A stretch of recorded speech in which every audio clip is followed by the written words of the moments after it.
The word Tawheed does not mean simply one God, but it means unity in life. It also means unity in universe, which is also called cosmos. Universe, as we observe, functions perhaps due to certain push and pull created by gravity. But who is keeping this gravity? Why certain satellites, why certain stars, and why certain Milky Way and others are at certain distance from each other? Why not a collision? Why a system in the universe? Is sun and moon following a sequence, or they are independent? Does it ever happen that in winter sun may decide I'll take a break and will rise up after 2 hours of morning hour, or moon not following the same cycle? Which means that sun and moon have willingly or unwillingly, as the Quran says, submitted to Allah subhanahu wa ta'ala, and they are following the map, the chart made for them. Which means that universe has a uniformity, a unity. It does not have more than one principles on which it's operating. Therefore, Tawheed is not confined to human unity and behavior, but Tawheed also envelops the existence of unity in cosmos, and consequently it demands that if universe is having a uniformity, and if human life should have a uniformity, then society should also have uniformity. Society should not have conflicting ideologies taking peoples apart, on the other hand trying to bring them together. Therefore, when we talk about unity in life, or first principle of Tawheed, then it means that whatever we are going to do, that should be synchronized, that should not have opposite feelings working at the same time. When I work as a dentist, as a medical doctor, and my main purpose is to mint money and not to serve those who are in pain and distress, which happens to be the Hippocratic faith oath taken at some time, and many other oaths taken by medical doctors, then it means at that point in time you don't have one God, but you have two gods. A God of your money which you want to mint from your patients, and a God who will be saluted on Friday or some other fixed timings. Now, when you have these duality, these two aspects, then Tawheed is not implemented in life. But if Tawheed is implemented in life, then whether a person is doing a profession, a person is working as a factory worker, or a person is working as an administrator, in all those cases this should be the final determining principle. If a worker on assembly line in a factory has made a commitment with the organization that he will have an output of 25,000 units produced in 2 days, and he is working lazily on the assembly line, then he is not following Tawheed, because he is betraying the commitment he made. Therefore, Tawheed's application is not only in masjid, but it's a principle that inspires ethical behavior and conduct of human beings. Any question on that? Is it clear? Yes. Okay. Second primary value is what the Quran calls adl, or equity, and that means creating not only balance but creating beauty. When you have everything in a nice proportion, you call that body beautiful. If you have nose of Pinocchio and ears of Donald Duck or Mickey Mouse, you don't call that person beautiful. Therefore, adl as balance and moderation is not confined to the literal meaning of legal justice, but adl means that moderation, that balance which results into beauty. Therefore, when the Quran says, "O you who believe, do adl and ihsan with those who are near relations," then it's not telling us that if your cousin or your parents or your children have done one good to you, you do one good to them. That's tit for tat. But it's saying adl, which means if a parent, if a father or mother is given a gift by their son or daughter, then they don't have to just return the same amount. They can make it 10 times more when they return. That's what is doing it with beauty, with adl, with ihsan. So adl or equity, justice, fairness, you see, adl cannot be translated in one single word. It has so many dimensions which cannot be covered by the word justice. Justice often means what is done by way of an equal treatment. But adl does not mean equality. Unfortunately, from our early childhood till we become mature and think we are good teachers, scholars, professors, we understand by adl that justice which is based on equality.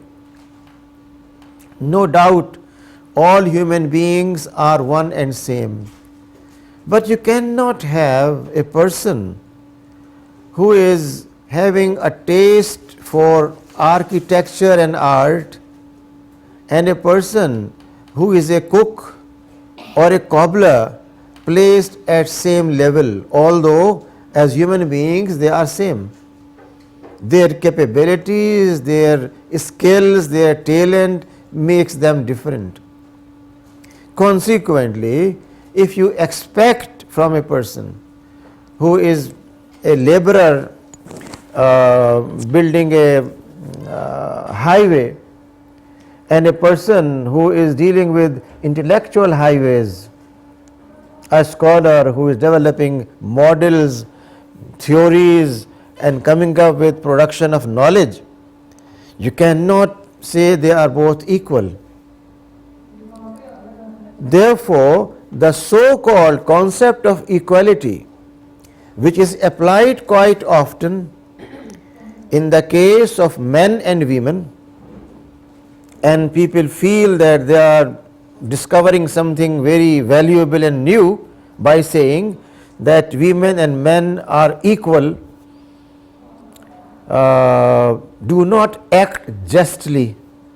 They don't take approach of adl. Approach of adl means that if a female deserves 10 times more than a male, then she must get it. Yes? Sir, I have a question. What I understood by justice was that it is an equal return. In the case of adl, it is something that you do out of proportion. It can be double than what you received. Sir, in the case of relationships and giving gifts and what example you gave, I understood justice and adl. But in the case of professional life, how, I don't understand how it can be do adl in professional life. If I am supposed to come and attend a seminar where I am supposed to present a paper, the program has been prepared at least 6 months ahead of the seminar, printed distributed to all participants, which says that Mr. X is on a panel that will be having 10 minutes each, and at the end 20 minutes for question answer session for the whole panel. And I, as a senior person compared to others who are youngsters, begin my presentation and make it 20 minutes, and people are all absorbed in that. It is injustice. Although I am giving something very important as a top scientist of the world, and those who are youngsters waiting besides for their presentation, although feeling very bad inside, but will never say, sir, you took our time. You say, we learned a lot, thank you very much. That is not adl, it is injustice. However, if I use my 10 minute slot in which I have given only 20% of the content, time is utilized equally, but the content, the quality of content, the expectation from me is not met, it is again zulm. Although I have taken no more time from them. I was expected to do my homework and come up with all those aspects of that topic given to me. When you come to your classroom and you have these slides prepared, and they are same slides which were prepared for PGD 3 years back, then for you who are newcomers, you don't know what was done 3 years back, but for me it's injustice. I must update, I must revise. Therefore, justice does not mean equality, does not mean simply a fixed or a solid state, but justice is a fluid state where in each case you are going to determine what is better and suitable, appropriate. That's why we say justice means what is fair. Fair does not mean it is fair to give a person 20 rupees and not 50, or it is unfair to give 50 but fair to give 20. You cannot have fair straight jacketed. You cannot have fair defined in empirical terms. This is fair and no more fair. Therefore, ethical judgment is not like a positive judgment of a physicist who will be measuring, weighing and telling you this is the length of this microwave wave numerically by translating it into numericals, although you cannot see it, but he measures that. You have measurement for light, measurement for everything. But how can you do that with ethical judgment? You see, our concern in this whole semester is how ethical issues are to be handled, understood, how values are to be translated, how norms are to be observed. Norms and values are not a matter of what I like or you like. Otherwise, these will be local norms. But if norms are given by a divine source, which is above human finitude, above human limited reason, above human concept of history and time, then whatever standards are given are going to be applicable for maybe a century from now. You don't have to change that. You may change those norms which you make in Toba Tek Singh for Toba Tek Singh. But if norms are given to Toba Tek Singh by someone who was giving same norms to people in Lagos and people in Perth, then it is universal, it's applicable. Therefore, adl is not simply a matter of equality, nor a matter of mathematical justice, but a matter of what needs to be done has been done. When you are stitching after a surgery, then how many stitches and what kind of stitches? Dissolvable or non-dissolvable? How tight? You want to break the tissue by making it more tight, or you want to join the tissues by giving it a proper tension?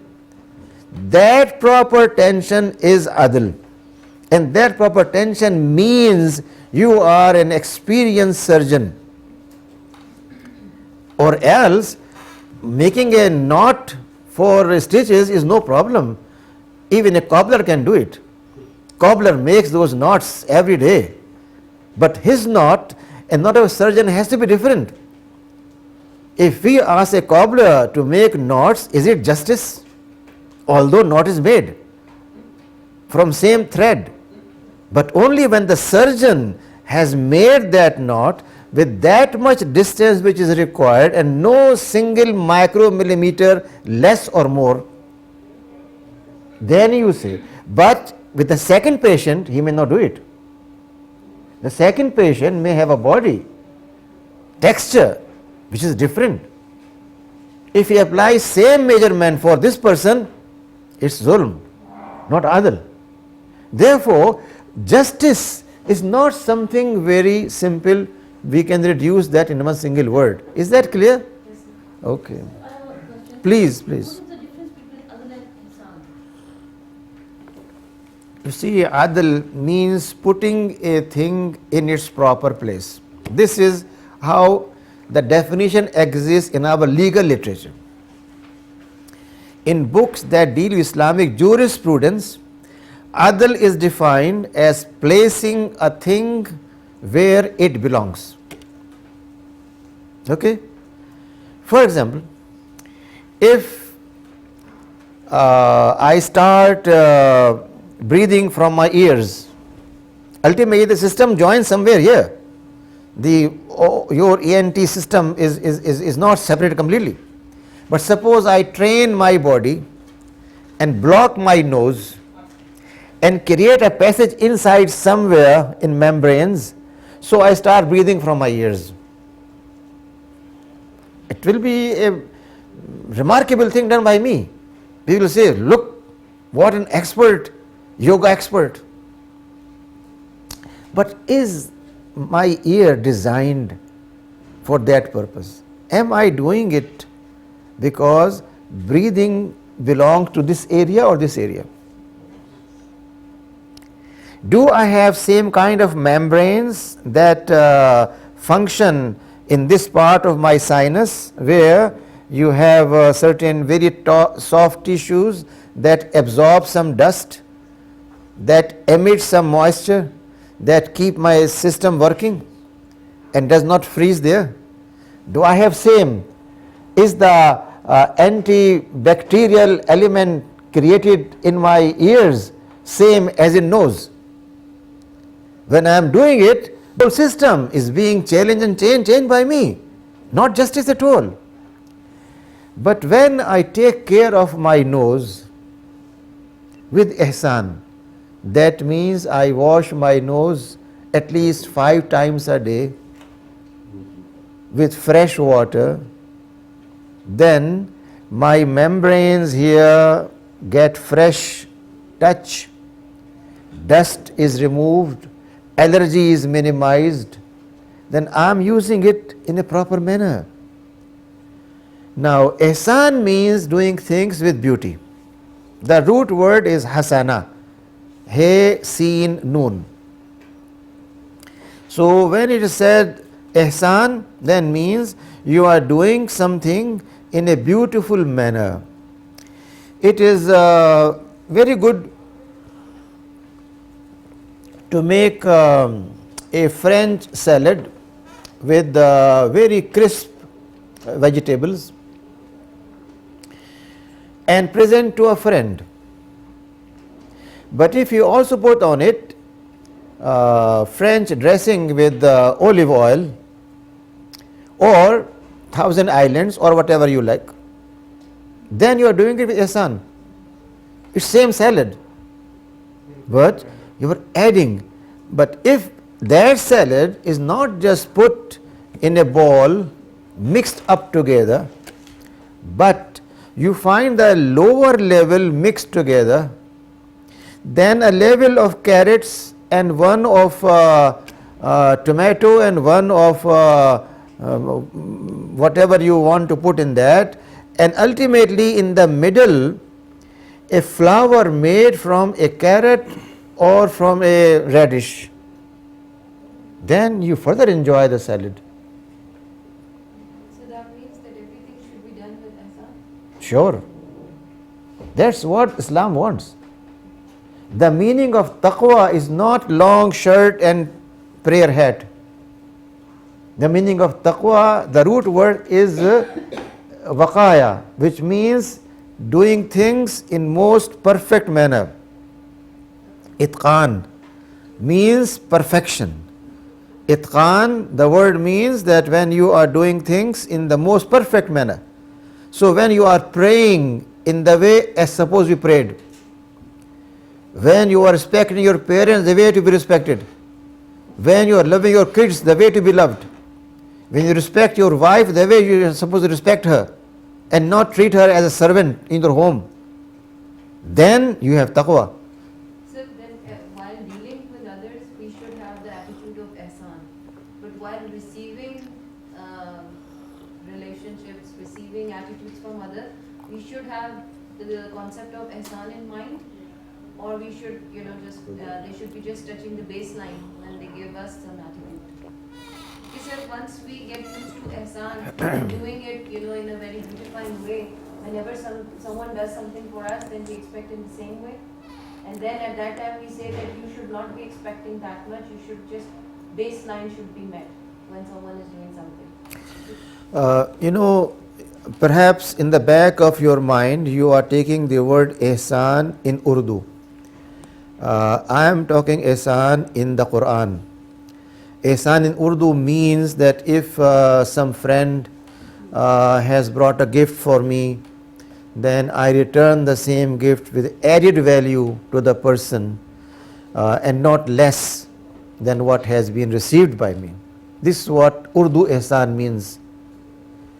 But ihsan in the Quran means that even if you are offering, as a hadith says, that even if you gift hoofs of a goat, which people throw with sincerity, then it's a beautiful gift.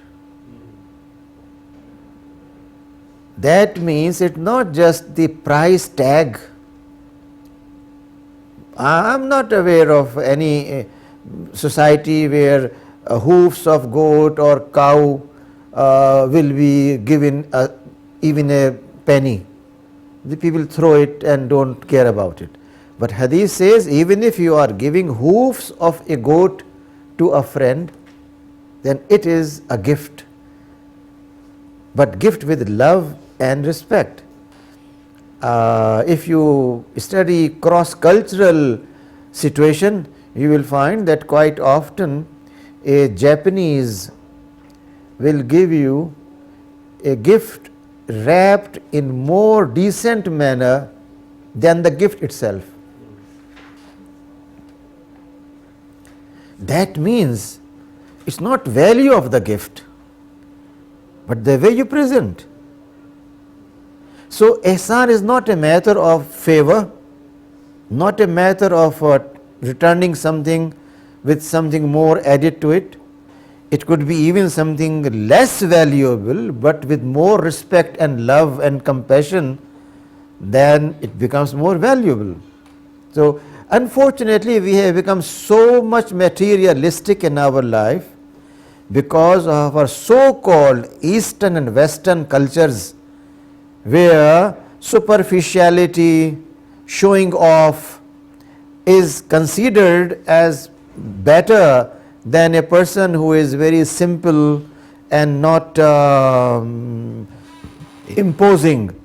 So people try to behave in same manner and imitate all those customs and cultures which are there in the East or the West, and we end up in a superficial society where people have no sincerity, no cohesiveness, no love, no understanding for others. So the concept of adl is not just a matter of equality or legal justice, but it is much wider, of fairness, of doing things in a certain manner. And that's why, since these basic concepts are never clarified, never shared, never put in the minds of kids when they are just 3 or 4 years, then we grow as selfish, self-centered, egocentric people who always look for protocols, benefits and perks, and never think what is our responsibility. Ethics means responsible action. What should I do at this time?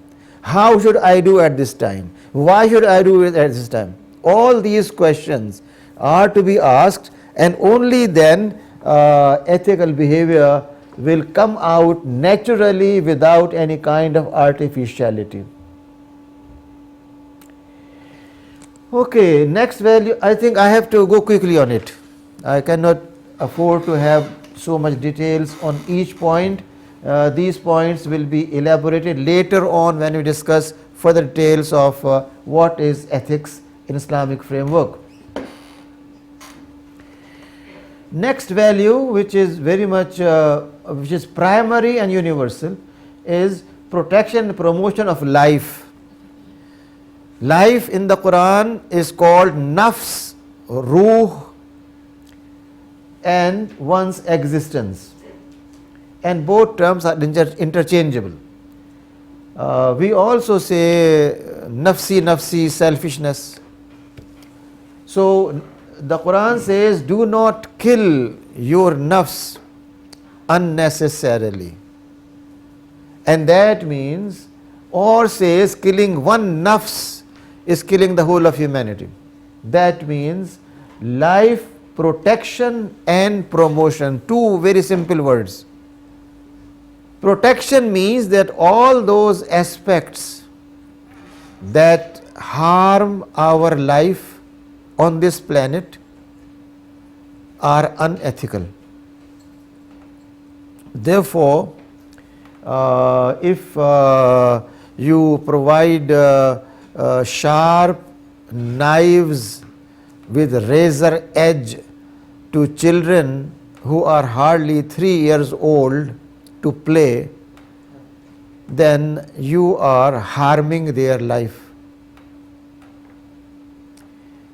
And same when you provide them with a Cartoon Network for 6 hours, you harm their life. We never realize that. Then what's promotion? Promotion means that when you are providing conducive environment, if you have 75 people in this room and no single exhaust, your body heat, number of people multiplied, will make your life difficult. And quite often a person who has cold sitting next to you, you will catch cold from him. But if you have necessary space between people, exhaust system is there, air circulation is there, fresh air is coming, you have less chance of catching cold. Then it means you are promoting life. If you allow your kid to buy a motorbike and in the evening put on its silencer an additional vibrator, and he goes out doing all kind of noise pollution, then are you promoting life? Or every single wagon not wagon, but Mercedes Benz of people who think they are very rich, leaving fumes, clouds of fumes, then are you promoting life? If you are selling milk which is not milk but made from chemicals, are you promoting life? If you are putting a taxation on people which is beyond their limits, are you promoting life? The principle appears confined to simply killing or not killing. But it is not. Huh? But it is not confined to. It's not confined. This is the beauty of Islamic thought. That if you understand it, if you absorb it, internalize it, then you discover that every single term has enormous applications, and that's why I use the word primary universal values. This is not a value which is a result of Arabian mind,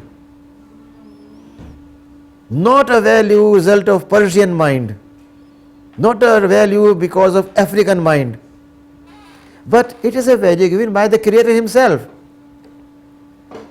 Therefore, it's universal and it has application. Now, can we say that protection of life in 2017 is very good, but the same principle becomes obsolete in 2025?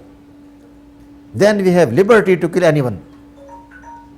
Can we say that the principle of promotion of life, that you must allow only those policies which promote life, is applicable in 2017, but since we will have more population in 2025, it will be not applicable, you can kill people as you want?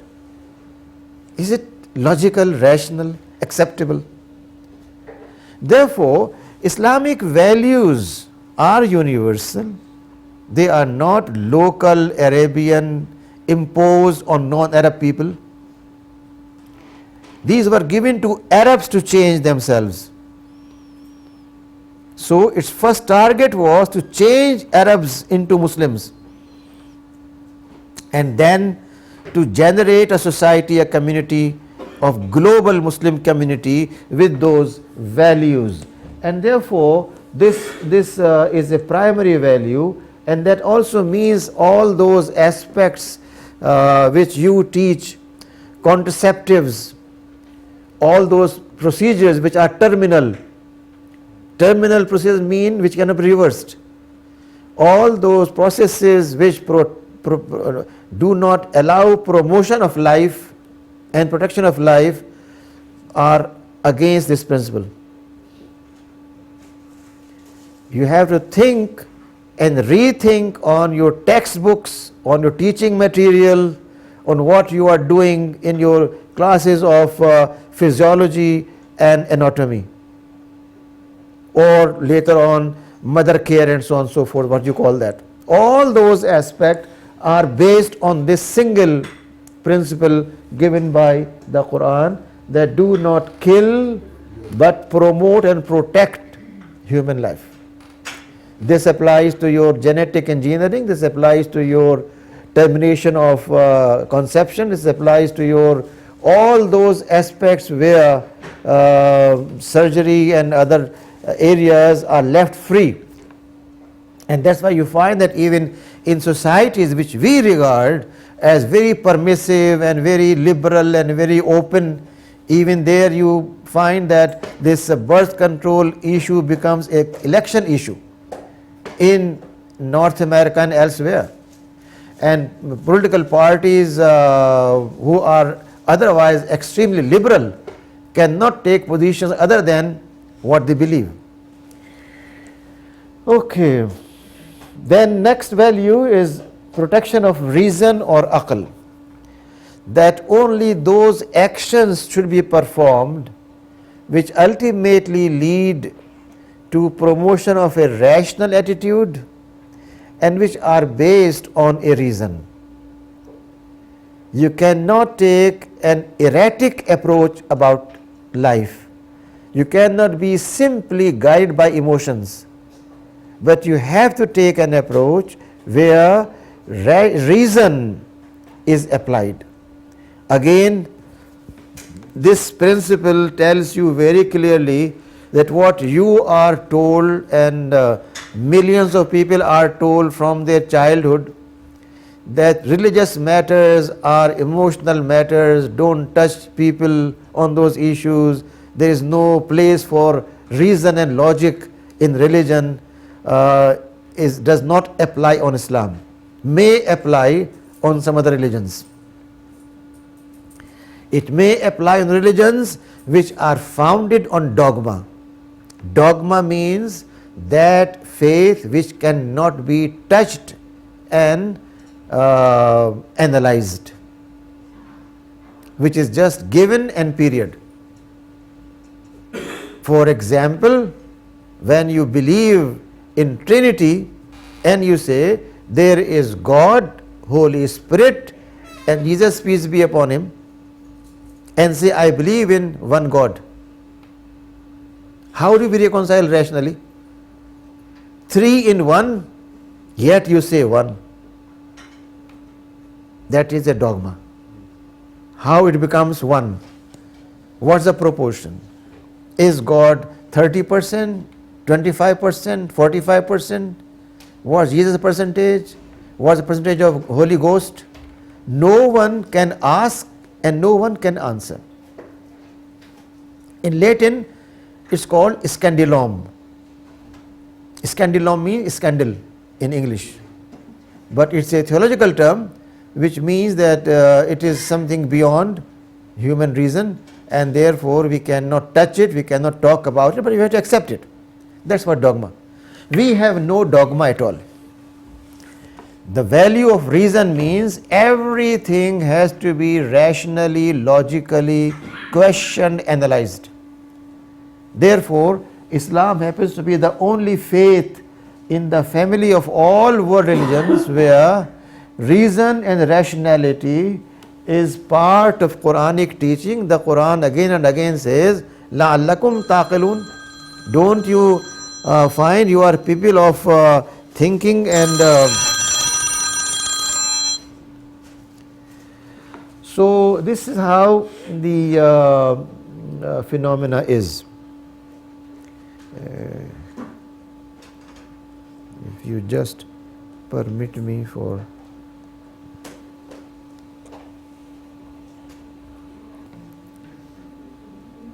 so the idea is that Islam does not take that approach which has been adopted by many other world religions. Then the next value is preservation of religio-cultural freedom. That means wherever Islamic State is established, it is going to provide full liberty of practice of religion and culture of divergent people, people of different nature. It is totally incorrect to think that if an ideal Islamic state is established, then it will have no Christians, no Hindus, no Jews, no atheists. Islamic state is essentially a state with plurality of cultures, but an ideological state, and we will not deal with that right now. That will be dealt when we talk in our second semester on Islamic thought and civilization. We have a whole section on political thought. Here the point is that it's a primary value, and therefore religious rights of people are to be fully observed. Then protection and dignity of the gene and genealogy, that genes should not be allowed to mix, that family tree should not be confused, should be identified, that human beings should not be anonymous, This is a value. And consequently, in any society where Islamic ethics is applied, we cannot allow anonymity of coming generation. Every child must be identified with parentage. You cannot have banks of frozen sperms available taken from the Nobel Prize winners. So you have your children who are Nobel Prize winners. It's not commercialization of gene. Therefore, the principle is that human dignity of gene and the lineage or genealogy has to be protected. You should not be allowed to mix, and that's why Islam does not permit extramarital relations between two sexes. Lastly, protection of property, which means that it's a value that you should not steal, you should not usurp, you should not misuse property of others, and that also includes intellectual property, not just property in terms of wealth or material existence. I'm sorry I took quite a bit of time for only one slide, and that is perhaps my weakness. Now, what was said in first part of first slide, which was on Tawheed, you find in this Quranic reference that say, do you serve instead of Allah that which has no power either to harm or benefit you, whereas Allah alone is all hearing, all knowing. That means Tawheed is to be realized as a primary value at personal level, in personal life. And unless it is done so, then we are not observing Tawheed but claiming belief in Tawheed. So the ayah says, do not call upon any apart from Allah, upon those who have no power to benefit or hurt you. Its impact on governance.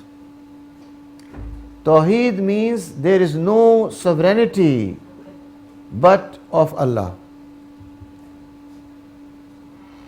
People in Britain call the sovereign, who may be a queen or king, as the ultimate arbiter, decider for everything. So they have sovereignty of king. Many Muslim countries have kingdoms where king is declared as sovereign. The Quran says only Allah subhanahu wa ta'ala is sovereign. Therefore, political power, authority belongs to only Allah, and if this is violated, then we have no Tawheed at political level in that country. Although you may have the so-called sacred places of Makkah and Medina, but if you have kingdom there, then you have sovereignty of other than Allah. It's not Allah's sovereignty there. It's not Islamic State. Islamic State means only Allah as sovereign. Tawheed, translation in law. So the Quran says, those who fornicate, whether female or male, flog each one of them 100 lashes, and let not tenderness for them deter you from what pertains to Allah's deen. It's Allah's deen that this act should not be committed. And if someone has committed that, then this is the boundary of Allah, and their love and compassion for them should not frustrate you, stop you from implementing the punishment.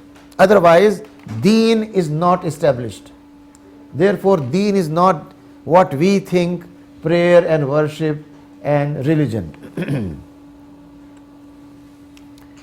Similarly, in financial matters, those who believe, do not eat up property among yourselves in vanities, but let them be amongst you trading by mutual good and will. So have trade and business, but not that you exploit and usurp amount of others which belongs to them.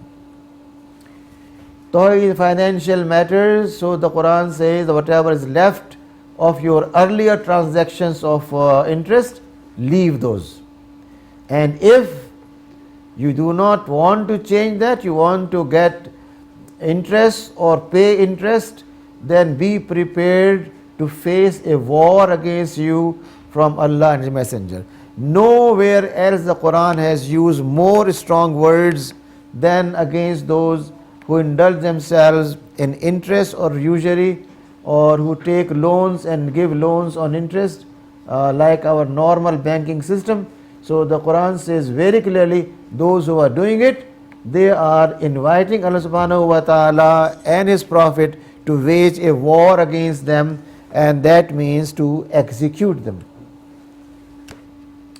Similarly, Tawheed in administrative justice, which means that when we are deciding matters, what grade to be given to a student, A or B plus or A minus, then it has to be based on Tawheed, not on cronyism, not on the student always flatters you and says, sir, you are best teacher, I love you very much, you are so kind, you are so knowledgeable, and that flattery makes you compel to give A grade to a student.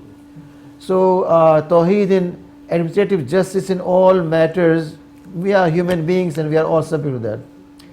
And similarly, Allah exhorts that we should observe Adl and Ihsan. The word Ihsan appears here, which was asked earlier. And by the way, this is the ayah which is part of Jummah Khutbah globally. From Surah Nahl. In Rayam Adl wa Ihsan with Ayatul Qurba. This is the ayah which is recited by every khatib all over the world in Jummah to remind that you Muslims be just. You Muslims have beautiful way of doing things, but we never hear, and if we hear, we never understand. If we understand, we never apply. What a pity. Huh? But that's how it is. Anyhow, I'm sorry for sometimes very blunt comments, but I don't mind that. Okay. So this is in administrative justice. Then what does this term adl means? We said earlier that it's one of the core teachings of Islam. It's also a major attribute of Allah subhanahu wa ta'ala, the creator, the sustainer. It is a desirable behavioral quality to be reflected in the attitude of all believers and in their behavior towards their Rabb, toward universe, toward their own self and others. Are we doing adl to our own selves when by listening to a TV talk or reading a book we start losing weight, starving and becoming skeleton, because that may give me more longer life? Or having seen a sumo wrestler on the screen, we start eating and become like him. Is that adl to ourselves?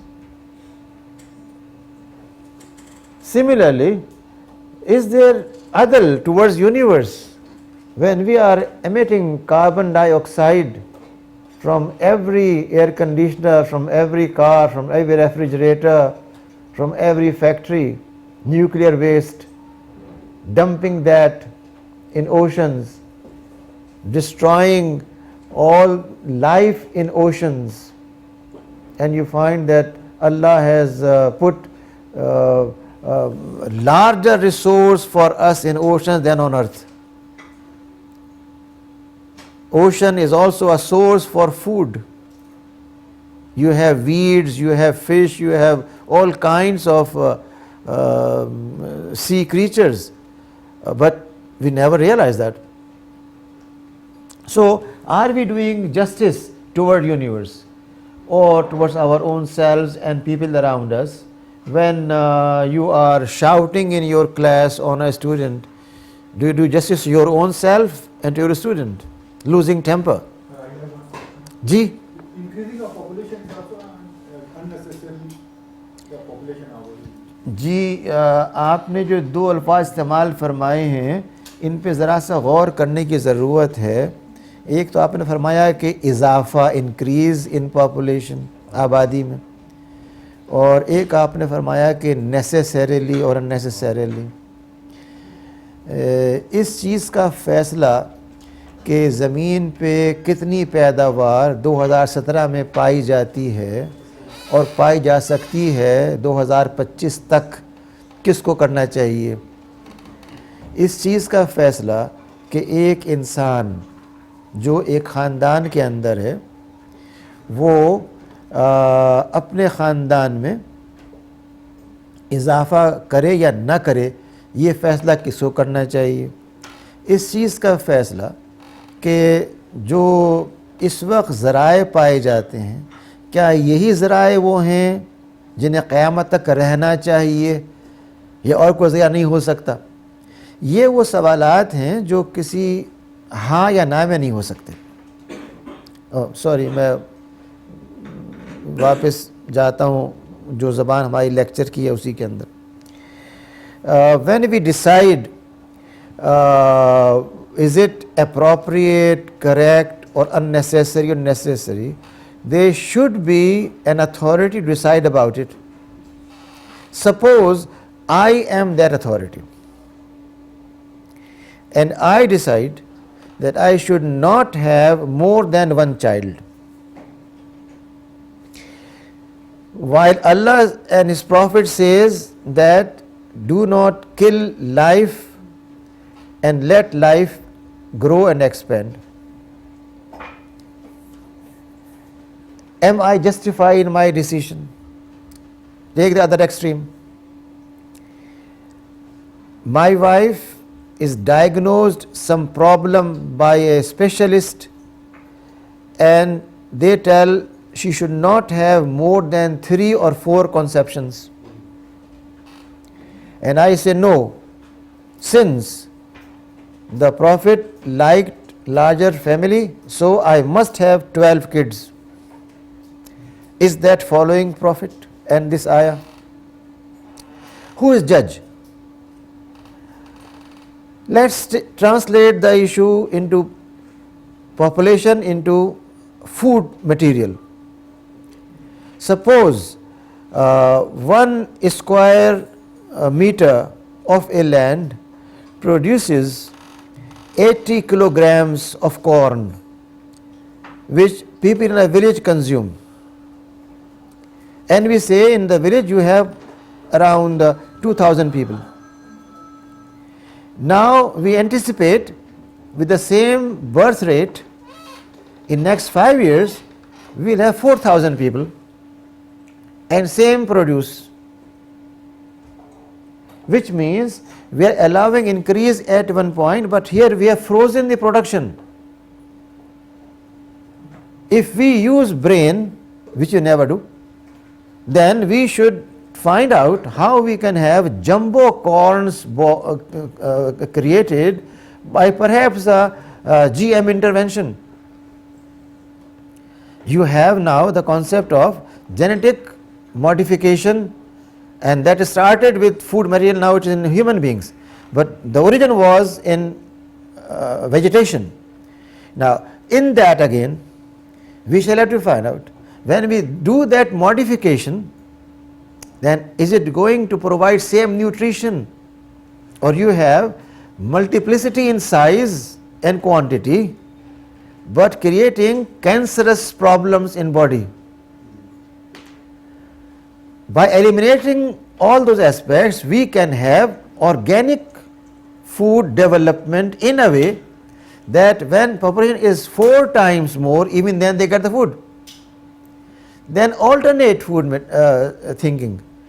I have this 1 square kilometer, why shouldn't I make a portion of it for fish farming and have fish farming there and get more healthy food than corn?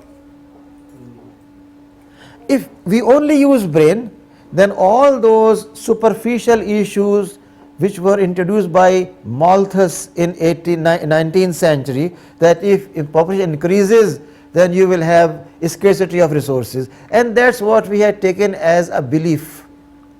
There are 1,000 ways of letting population grow, because that provides you manpower, strength, at the same time providing for them necessary skills, training, health care, without begging to United Nations or IMF or World Bank for any help. We only need to use our brain power, which Allah wants. When we said aql, aql is a value. We say no, we'll never use aql.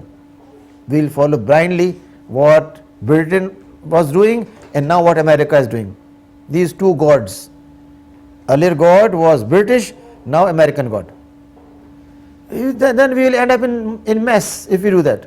But if we only use our brain power, then both issues of population and others can be very easily resolved. There is no reason at all to cut down on population in this country or anywhere else.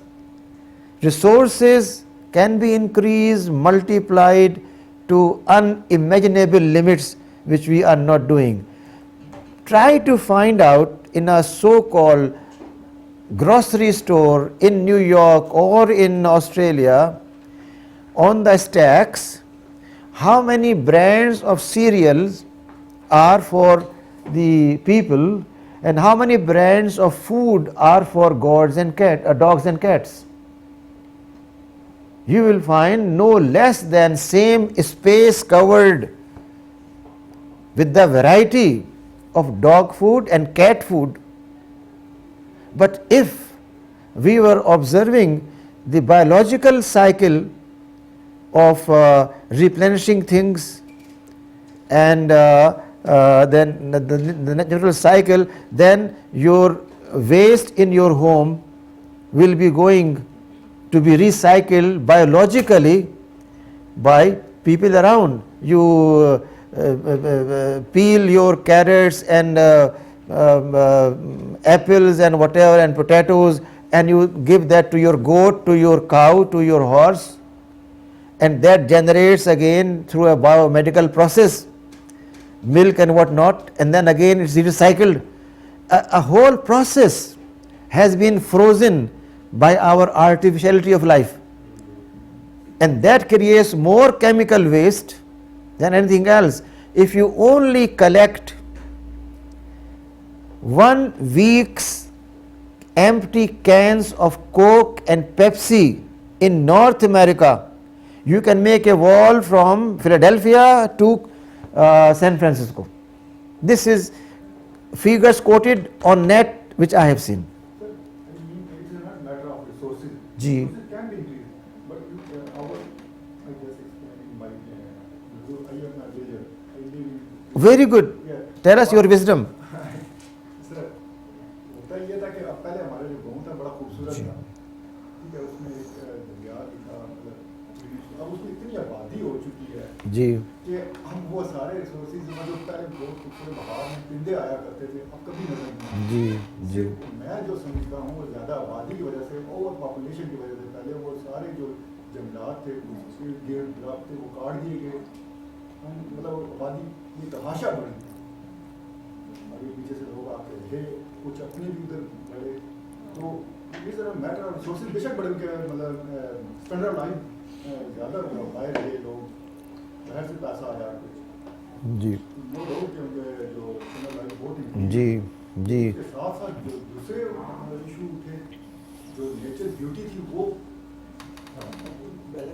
Sir America में जो जंगलात काटे जाते हैं उनके बदले में proper 5 दरख्त लगाए जाते हैं, तो 4-5 साल के बाद ना ये बड़े हो जाते हैं, फिर इसी तरीके से यहाँ ये काटते जाते हैं और पीछे से जी बिल्कुल अगर सही आप काटते जाएंगे और आपकी वो नहीं होगी, ग्रोइंग नहीं होगी, जी, तो ये तो होगा जी, अल्टीमेटली जी। रिजल्ट। इसलिए देखिए आप- ऐसा है कि इस्लाम wants us to have city planning. That means when a population reaches a point, then after a certain distance, a new locality must grow and develop. So you have natural beauty, you have everything. Unfortunately, we have no regulating authorities either in villages nor in towns. You find in towns, wherever people want, they stretch their land, occupy, make constructions, and then pay some fine, and that's all. Same in villages, where people have no concept of keeping distance, keeping nature clean. That means it's not a matter of population, but a matter of educating them, giving them a culture, advising them for certain things, training them in areas where things can be done in a better way. Unless we do that, even if you control population, it will make no difference. People will have same kind of rubbish thrown wherever they want and pollute the whole environment. What we need is their education and training. In that situation, population will be a helpful factor for us. We need manpower for development. Anyhow, so Adl refers to all these areas. Okay. In other words, if you want to summarize the meaning of the term, it's balance and harmony, impartiality, equity and justice, no discrimination, fair and just social conduct, with ethical, moral and legal responsibility. In that sense, Adl becomes an applied ethical principle. An applied ethical principle, which means it's not just a matter of theory. It's not a matter of sermon. We often think Islamic issues are given in sermons and have no practical application. But here you find the Adl, if properly understood, is applied principle that covers enormous areas. Social implication of Adl: Islam visualizes the individual self in the context of family. Living family life is considered an ethical obligation and a social responsibility. So the hadith tells us that your nafs has a right on you. Similarly, nikah is declared a sunnah and the requirement for completion of iman, and celibacy and monkhood are condemned, and state and society are asked to let people live a family life. So the Quran says, and marry off every single person among you. Economic dimension of Adl, it covers areas which are just summarized here for you. Right to economic activity, that everyone has a birthright to participate in economic adventures, coming up as entrepreneur, doing things the way one wants. Secondly, everyone has right to save and invest. Whatever is utilized for one's living, beyond that one can save and invest in whatever the way he wants, and naturally without involvement in any kind of riba or interest. Right to transfer, distribute and gift, therefore a person can gift his property or whatever he has to anyone he likes. Right to inherit, that keeps the property in circulation. Right to share or shiraka or mudaraba, labor and contracts and work agreements. right to just economic reward, that whatever a person is doing, a fair compensation must be provided, and ultimately dignity of labor, that no work is mean. The Prophet, peace be upon him, himself does not mind lighting fire for his wife for cooking, does not mind cleaning floor, does not mind stitching his clothes. No work of labor is lower or less category. All aspects of work are recognized and dignified by Islam.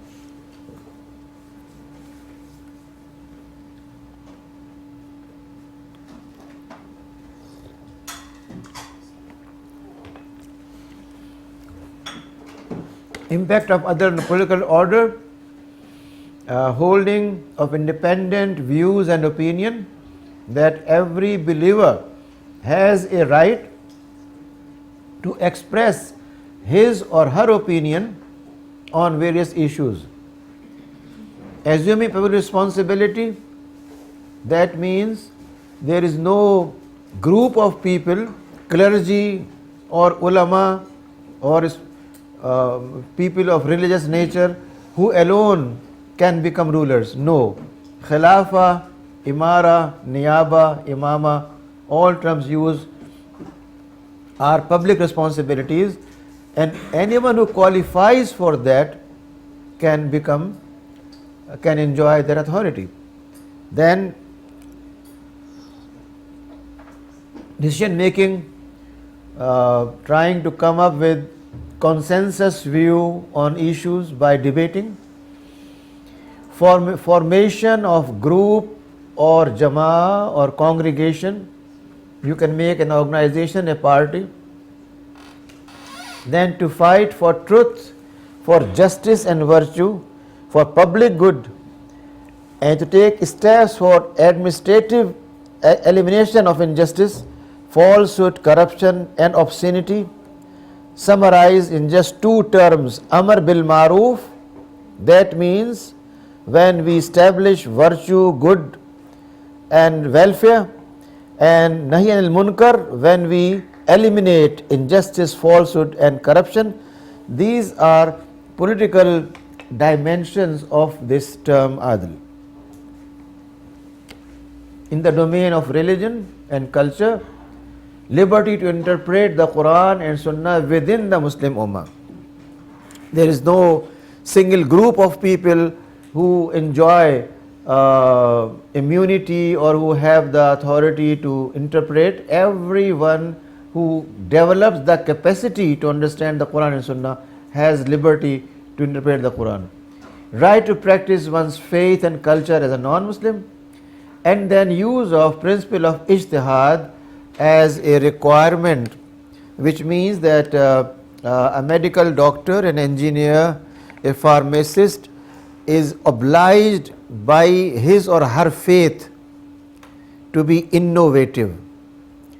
Ijtihad means not a matter of some mufti in Char Sadda to give a fatwa, but mufti in laboratory who is a pharmacist, mufti in a OT who is doing surgery, mufti in a business center who is having on his laptop transactions with people in China and Netherlands. What should you do? What should be done in all these cases? That means ijtihad. If things are not defined by the Quran and Sunnah, and you take an action in those areas based on Quran and Sunnah, then you are mujtahid. Should you terminate pregnancy or not? Should you go at that point to a madrasa or a masjid and ask a Maulana, or you have to be the mujtahid? That means you must know that much of Islam which allows you to make a judgment at that point, a juncture in life of a person which cannot be delayed for an hour and 2 hours so people go and ask someone. No, you are the mujtahid. You have to decide. When in your classroom someone raises a question dealing with security, you should be able to answer that from Islamic viewpoint. You are mujtahid.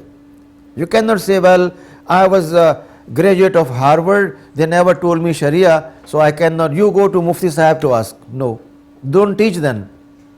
If you want to teach, then fulfill obligations. You are not obliged to teach. Yes?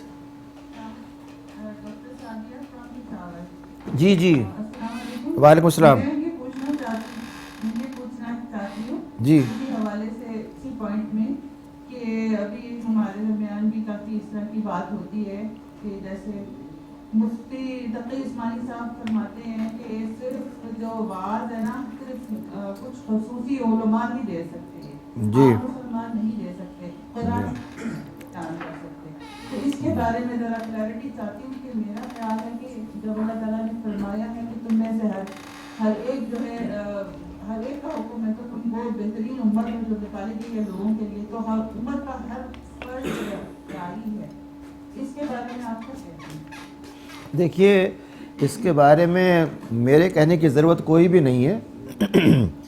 اگر اللہ تعالیٰ نے آپ کو خلیفہ بنایا ہے تو کس بات کے لیے خلیفہ بنایا ہے؟ محض آبزرو کرنے کے لیے, کام کرنے کے لیے؟ اللہ تعالیٰ نے انسان کو خلیفہ اس لیے بنایا ہے کہ وہ اللہ تعالیٰ کے نائب کے طور پر کام کرے گا. نمبر 2, اللہ تعالیٰ نے جو آپ پر ذمہ داری عائد کی ہے امر بالمعروف نہی عن المنکر کی, وہ کیا صرف دارالعلوم کے پڑھے ہوئے افراد پر عائد کی ہے یا یونیورسٹی کے افراد پہ عائد کی ہے یا ہر ایک پہ عائد کی ہے؟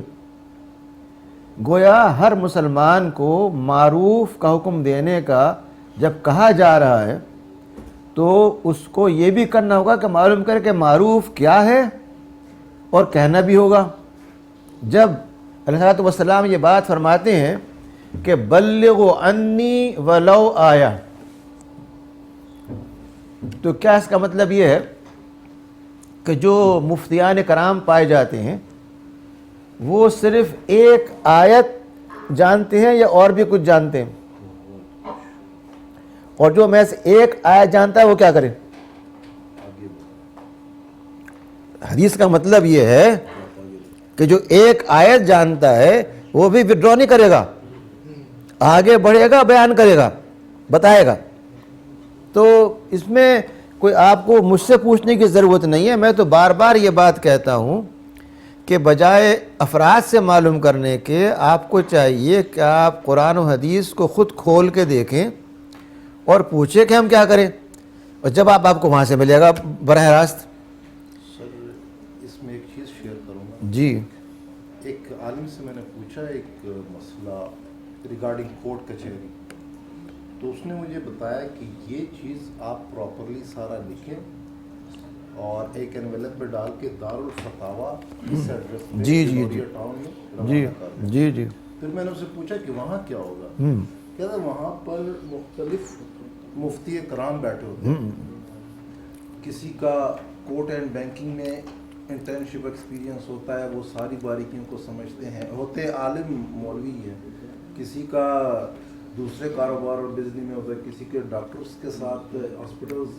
تو آپ کی جو بھی وہ شعبے سے زندگی ہائے شعبے سے اس بات کا تعلق ہوگا, تو وہ مولوی جو جس کی اس سلسلے اس شعبے کی باریکیوں کو خوب سمجھتا ہے, تو اس کے بارے میں اس کے کمنٹس ریمارکس شرعیت سے لکھ کے پھر آپ کو وہ فتویٰ ان ریٹن آپ کو واپس بھیج دے گا. تو یہ وہ کہہ رہا تھا کہ بہت زیادہ الٹرا ریفائن طریقہ ہے آپ کی جو بات پوچھنے کا. تو میں نے کہا تو یہ تو بہت سمپل ہے, آپ خود بھی کہتے ہیں نہیں ایسے نہیں, ایک طریقہ کار وضع کیا گیا ہے جی جی جو آپ کو بالکل سپیریئر اوپینین اسلام کے پوائنٹ آف ویو سے, اگر کوئی گائنی اینڈ آپس ڈپارٹمنٹ میں کام کر رہا ہے, اس سے کوئی غلطی ہو گئی ہے, تو وہ اپنے اوپر اپنے وہ جو اندر سے ایک فیل ہوتی ہے کہ میرے اوپر یہ لیگیشن آئی ہے, مجھے کسی نے دیکھا نہیں ہے, لیکن رب کے ہاں میں کلیئر ہو جاؤں.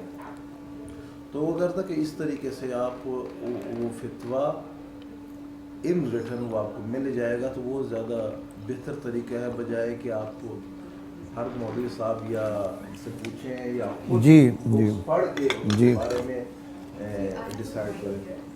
عربی بہت ڈائیورس لینگویج ہے. قرآن پاک سارا عربی میں, ہمیں عربی آتی نہیں, ہم ہمیشہ اس کا اردو ترجمہ پڑھتے ہیں. تو اس اردو ترجمے کی وجہ سے شاید یہ جو اختلافات آ جاتے ہیں اس اردو ترجمے کی وجہ سے آئی تھنک کہ آتے ہیں. اگر ہم عربی لینگویج سمجھ لیں اور وہاں سے اپنی لینا چاہیں نا گائیڈنس, تو پھر ہمارے لیے بڑی آسانیاں ہوتی ہیں. آپ کی بات کسی حد تک درست ہے, مکمل درست نہیں ہے, کیونکہ قرآن کریم جو ہے وہ خود اپنے آپ کو بیان کرتا ہے. اللہ تعالیٰ یہ فرماتے ہیں کہ بیان کرنا ہمارے اوپر ہے, ہم بیان کریں گے, ہم بتائیں گے کیا مطلب ہے. اور اس میں یہ ضروری نہیں ہے کہ آدمی عربی میں پی ایچ ڈی کرنے کے بعد ہی غور فرمائے. اور اگر کوئی ترجمہ ایسا ہے جو عربی سے قریب ترین ہے, وہ ترجمہ بھی بہت سے مواقع پر بہت کافی ہے بات کو سمجھنے کے لیے.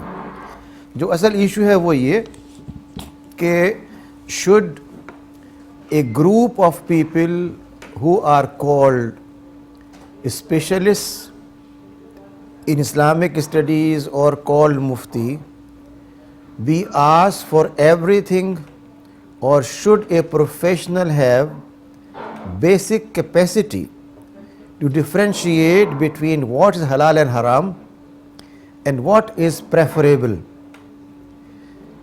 The Islamic position, as I see in the Quran and Sunnah, is very clear.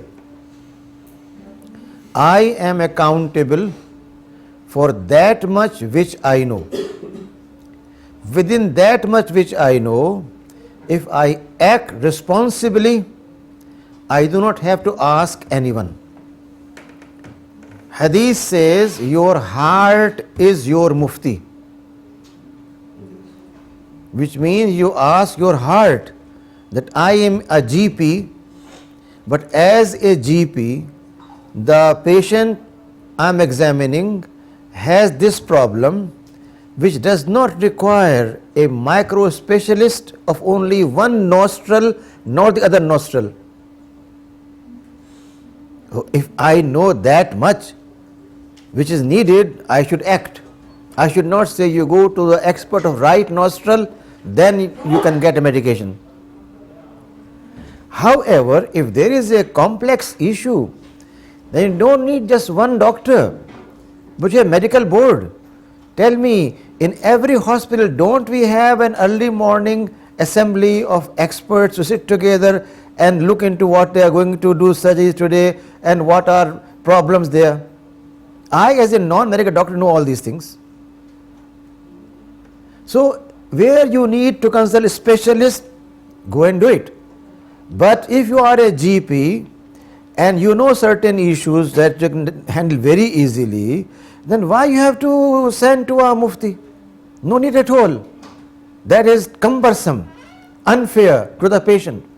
So, in your question, I believe that in areas where the Quran and Sunnah are evident, there is no need to ask anyone.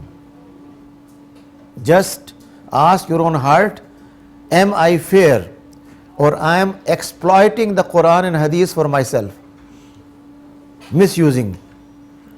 If we depend on our heart and its purity, then definitely we will be guided rightly by the Quran and Sunnah, and you will never deceive yourself or deceive others. So the point here was that there is no clergy, no specific class, yet there can always be teachers who know more than students. Always be guides who can help them. But no guide and no teacher except the Prophet, peace be upon him, is immune from error. Biggest mufti can make a big error, not small error. Therefore, we should not take people as authority, but we should take the Quran and Prophetic Sunnah as the authority. And at the same time, if there is need for some very specialized area, then definitely help should be taken from others. Now here are references for the pyramid that you saw earlier. Value of life. So the Quran says, do not kill any person. Allah has forbidden to kill except with right. And then on that account, we ordained for children of Israel that if anyone slew a person, then killing the whole of humanity. Then value of family tree and prohibition from killing fetus and children in the ayah is given very clearly. Value of reason. So you find the Quran telling us that you should not indulge in liquor which covers your reason and does not allow you to act independently based on your reason. Then right of religious and cultural freedom, coexistence and plurality of society, and no compulsion in Islam. And the value of ownership. Therefore the Quran says, do not eat up or consume the property of others or mix up with yours. And that takes care of this morning's discourse. Any questions from the points?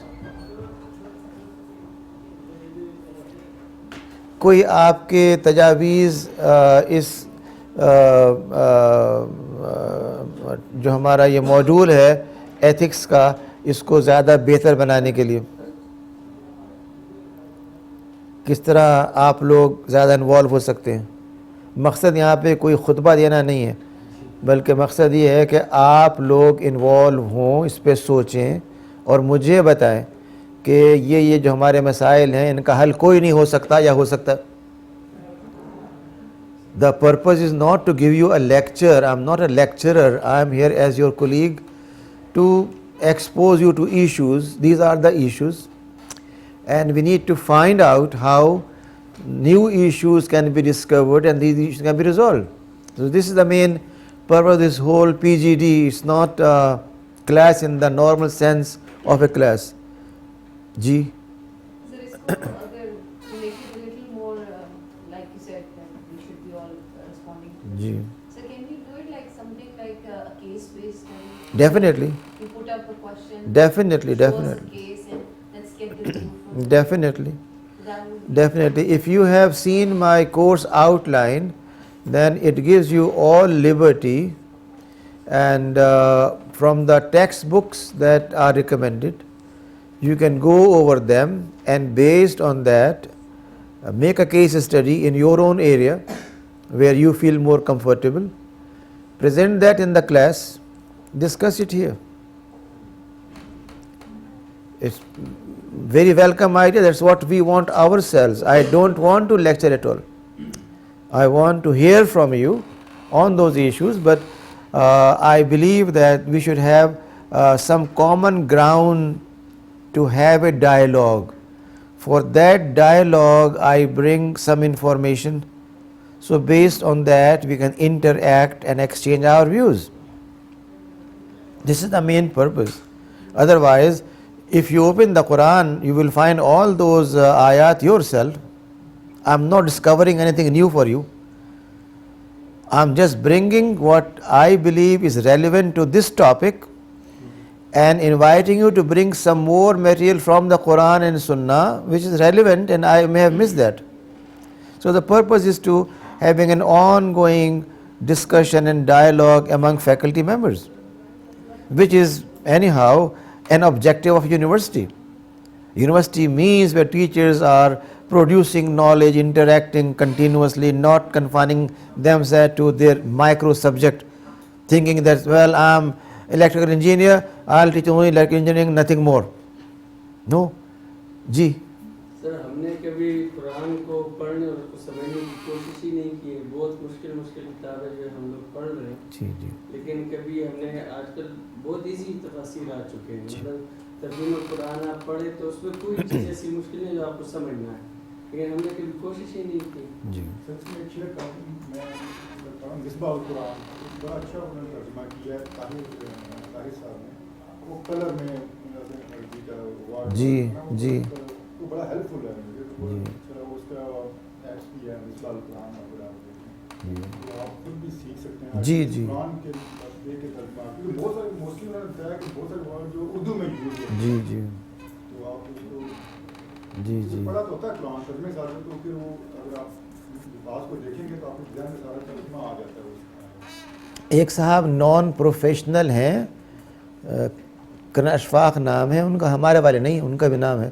تو انہوں نے ایک پوری کتاب لکھی ہے جس میں یہ بتایا ہے, کوئی 400 صفحے کی کتاب ہے, جس میں یہ بتایا ہے کہ جتنے بھی الفاظ اردو میں پائے جاتے ہیں وہ سب کے سب قرآن کریم سے ماخوذ ہیں. جس کا مطلب یہ کہ ان الفاظ کو غور سے کبھی پڑھ لیں, اردو والے الفاظ ہی کو, تو قرآن کا بڑا حصہ سمجھ آئے گا.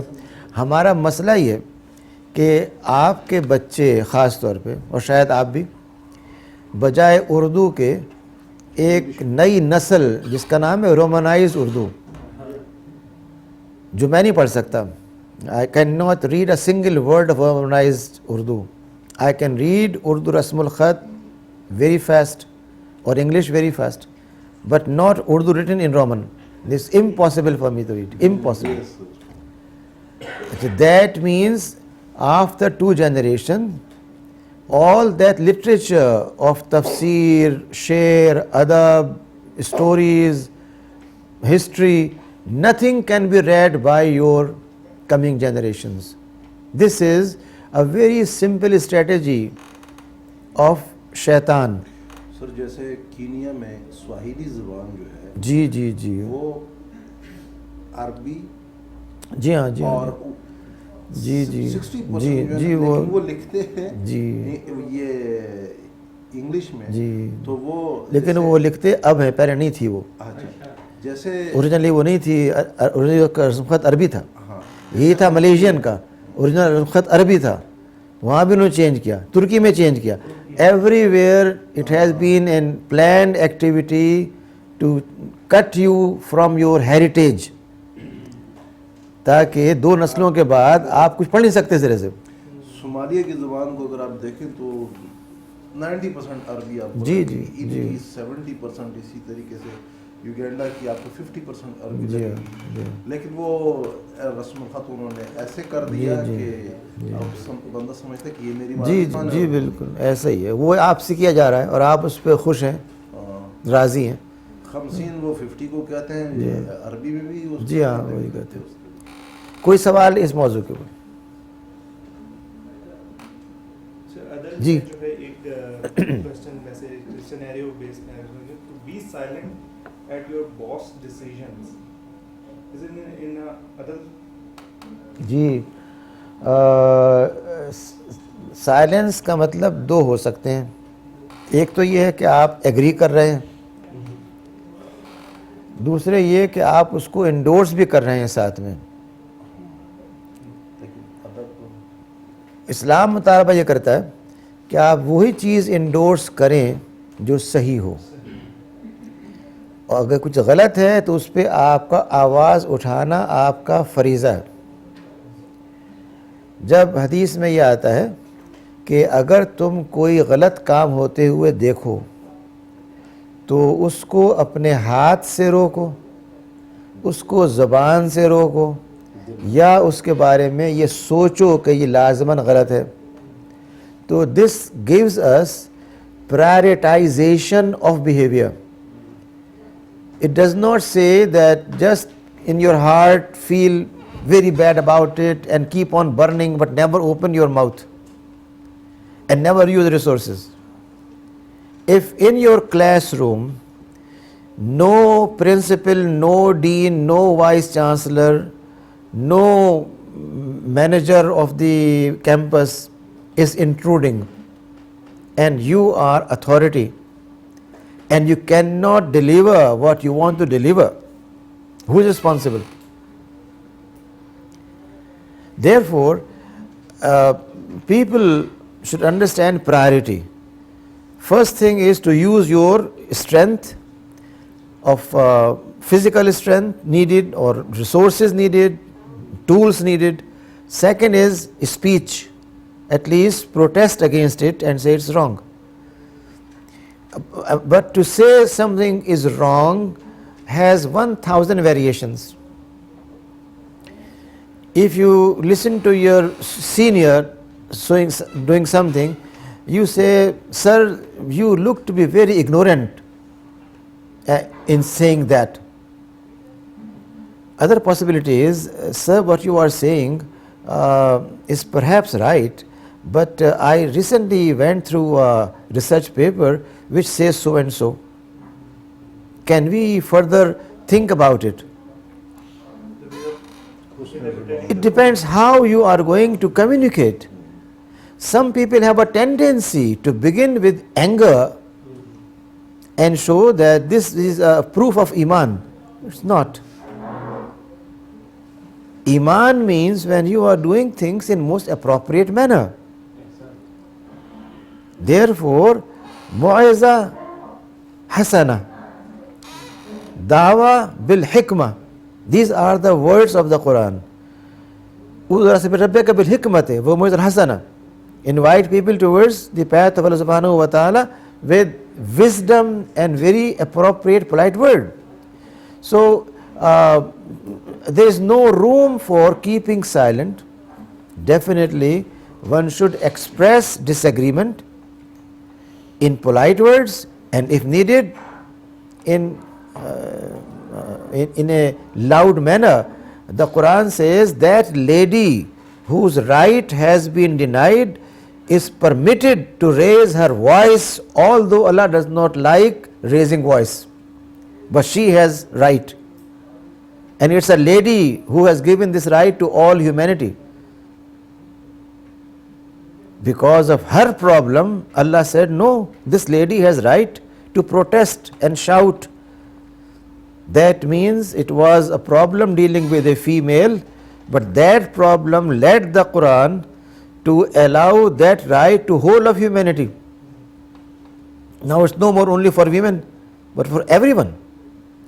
Ji.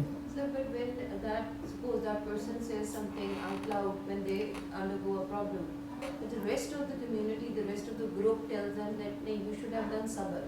This is not. Ji. That person feels guilty that why Ji. should we even raise our voice? So Ji. what should be the ideal thing Ji. to do? You see, this is a misuse of the word sabr.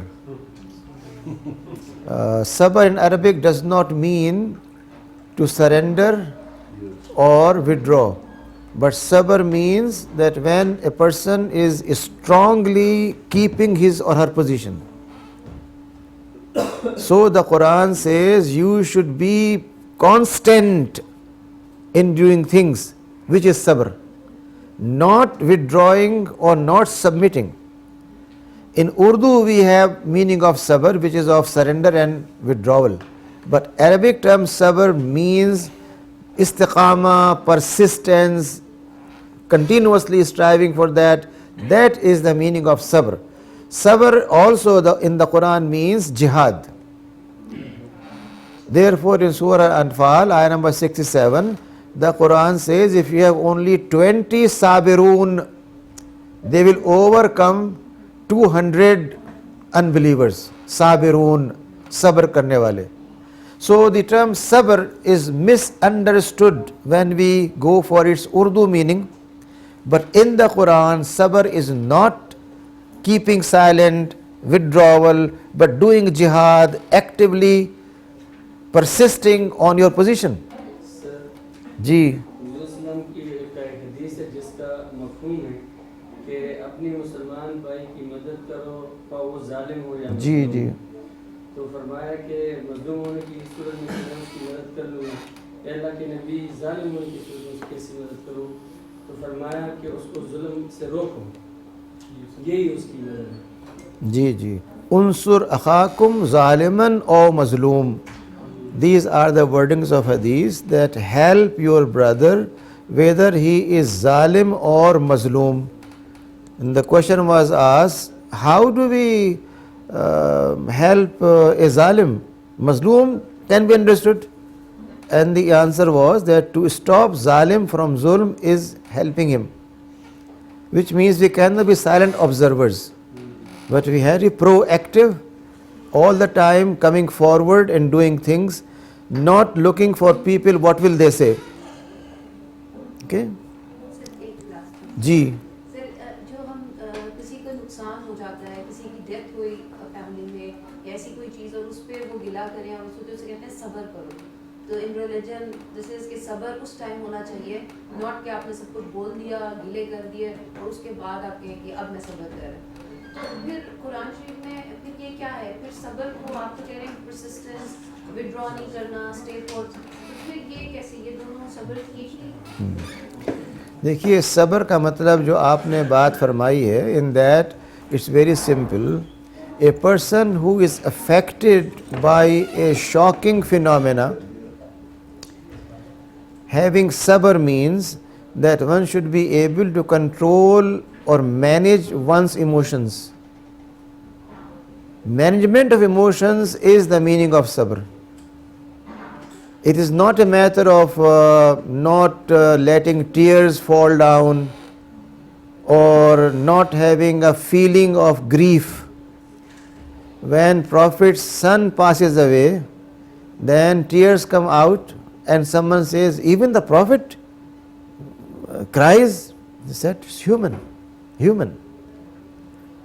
And therefore, crying or expressing one's grief does not violate sabr, but sabr means when we are managing our emotions, not going beyond. In other words, when people in lamenting or trying to show their grief beat their bodies up, tear their dress, that is going beyond sabr. So in that situation, sabr means there are limits and ways of expressing your grief and shock. Do that, nothing wrong in that, but not to go beyond that. Okay? Sure.